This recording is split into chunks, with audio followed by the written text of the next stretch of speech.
I'm not really sure how long it's been since I started compiling a complete 1971 Topps baseball set. The inspiration came in, I believe, the late 90s when Beckett Baseball Card Monthly ran an article talking about the much beloved set that is so difficult to get in a high grade because of the easily chipped and damaged black borders. At that point, I fell in love with the set, however, not having the money to chase the cards nor the means, I didn't have a way of doing anything. Fast forward to I want to say 2009, 2010 area, somewhere in that area. I discovered the Beckett Marketplace, where you could pull up a checklist and buy cards from sellers individually. Most of the time I buy from Burbank, and I still use the Beckett Marketplace, the main reason being that on eBay, when you're buying multiple cards from one seller, you don't know the shipping cost until after you have committed to buy. So if I buy 20 cards that each have $1 shipping, it's obviously not going to cost $20 to ship. However, I have had sellers come back with a penny discount, and there's nothing you can do about it. Whereas with Beckett being an actual marketplace, you can see your shipping before you check out and not end up getting shafted that way. Burbank has a $40 free shipping, which is also not something that happens on eBay. You're completely at the seller's mercy of whatever they feel like getting from you for shipping. So currently, I am 236 of 752 cards, compiling 31% of the set. We're going to take a look through what I have. We'll look at the checklist, and I've added some new cards. Now, while it has taken a very long time to get to this point, there are several periods where I just don't touch the set at all.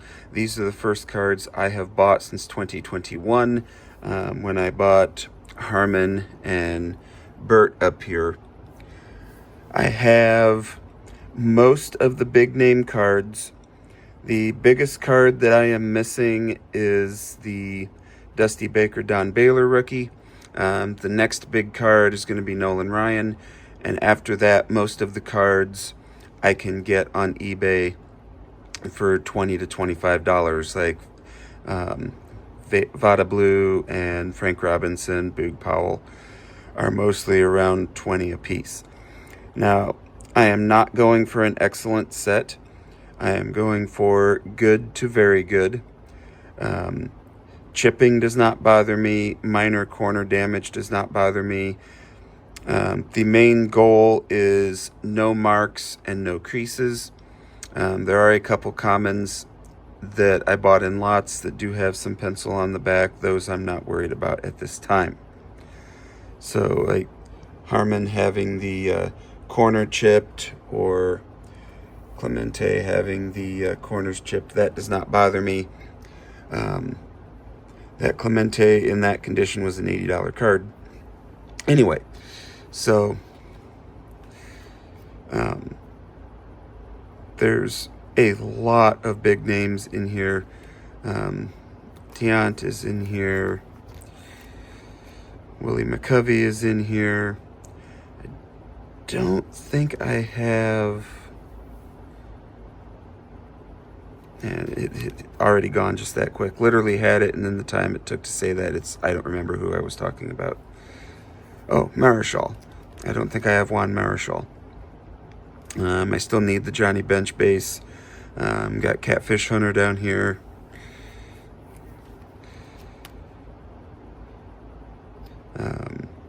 Doc Ellis, that's card 752.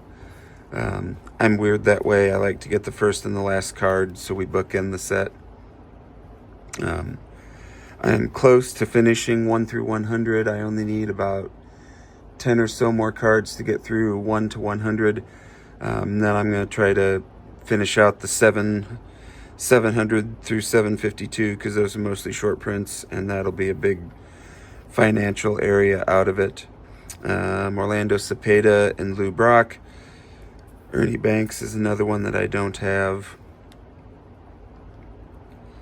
Let's see. Oh no, Dick Drago is 752. Doc Ellis is way earlier in the set. Gil Hodges. Al Downing, because he gave up 715. Got him in early. My local hobby shop has a Ben Raleigh, who's got a piece of corner missing, but he was in a lot and he was cheap. Yankee team set. My local hobby shop has a big bin with 50 cent to $1 commons, so I get a lot out of there too. Ted Simmons, I got him in a lot before he went in and his price ballooned, so I got him when he was $1 card. Gaylord Perry, card number 1, world champion Baltimore Orioles team card. Card number 1 down there. Phil Niekro, Rod Carew. Let's see. Vada Pinzone. I need Vada Blue still.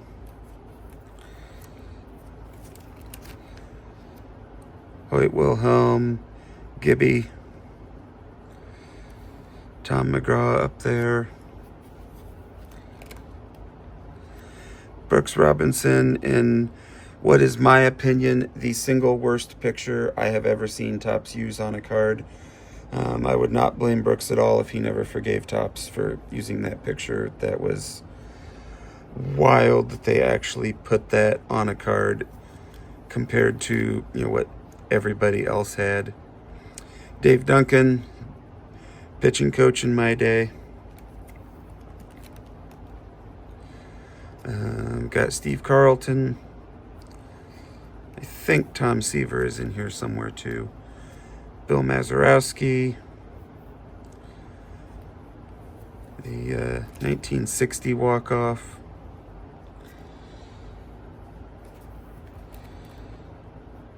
Let's see.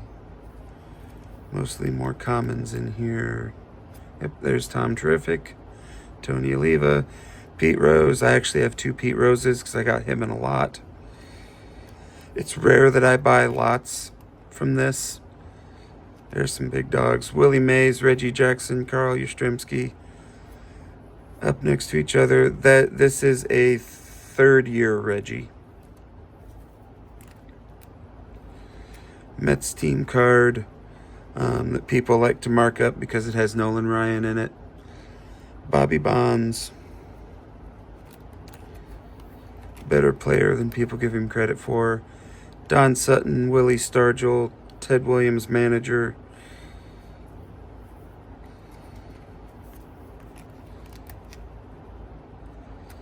RBI leaders and So I totally missed Thurman Munson. He's in here because I put him in here. I remember putting him in here. I just completely skip over Thurman. There he is. Thurman Munson in here. When I started building this set, having like a $5 an hour part-time job, Thurman Munson being an early cards, I think he's what? Yeah, he's 5. Get on Beckett, card 1 through 4 are cheap, and then you get into 5, and Thurman Munson was at the time like the cheapest offer was $200. I think I picked him up on eBay several years later for like $25-30. But that was definitely a quick shock into just how bad it can get. When I started building, a very good condition set was around $1,200. It ballooned up to $3,000, and now what I'm seeing on eBay, they're back down to about $1,200 for a good to very good. So I added some more.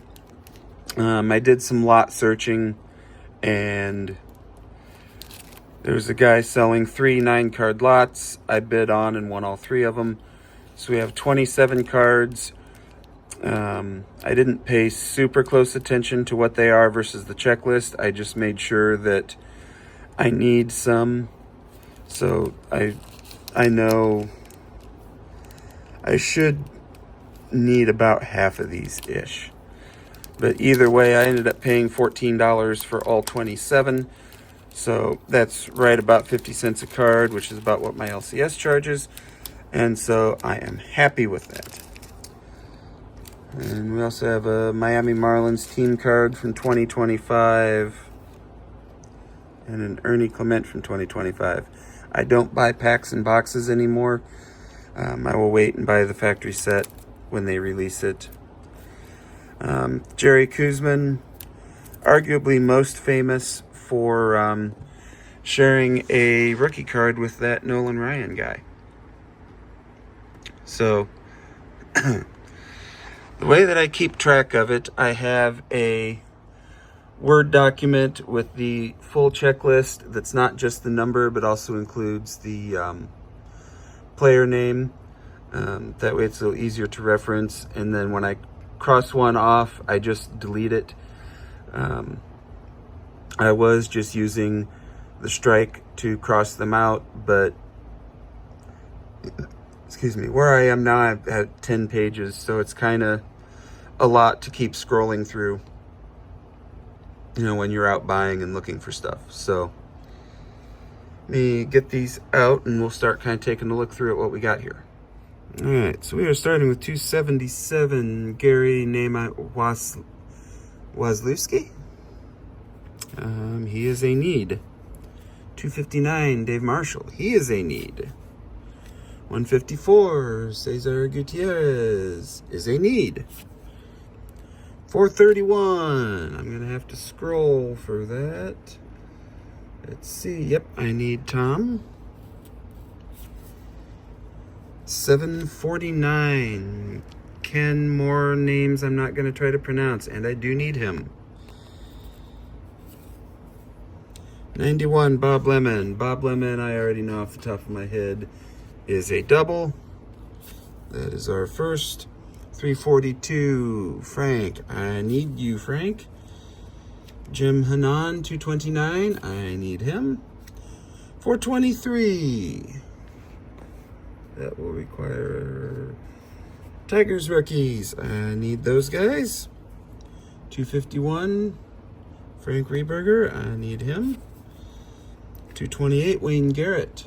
Yes. 702, Milt Ramirez is a need. 252, Eddie Leon is a need. 269, Gail Hopkins is a need. 299, Ed Kirkpatrick is a need. 216, Cards Rookies is a need. 239, Reg Hoendest, he is a need. 36, Dean Chance, he is a double. 155, Ken Henderson is a need. 194, he is a need. 461, we're going back down. Jim is actually a double. 172, Duke Sims is a need. 103, Rich Severson is a double. 244, Bob Tillman is a double. 486, Steve Huntz is a need. And 81, Felix, oh, there's another down there. 335, Jerry Koosman is a need.